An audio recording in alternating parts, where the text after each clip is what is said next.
Ngokusho kwabazali bezisulu, ngesikhathi abosizo lokuqala bezolekelela endaweni yesigameko, baqala ngokuhlenga impilo yephoyisa lomgwaqo, bagcina ngezingane.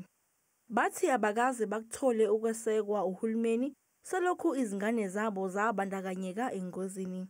Since kwenzakala i-accident like akunamuntu oke weza wazobheka ukuthi abantwana banjani, kwenzakalani ngabantwana, yayibona. And abantwana abekho right, umntwana uyele wa discharge vele nesibhedlela but kwamanje still namanje akekho right ngoba usahamba ifayisi ukhala ngenhloko vele.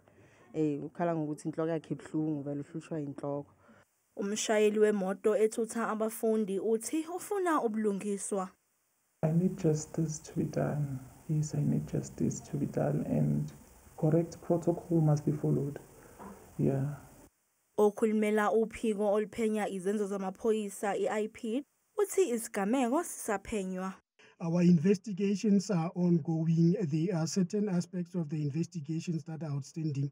And as soon as everything relating to the investigation is finalized, the docket will be handed over to the Director of Public Prosecutions for a decision.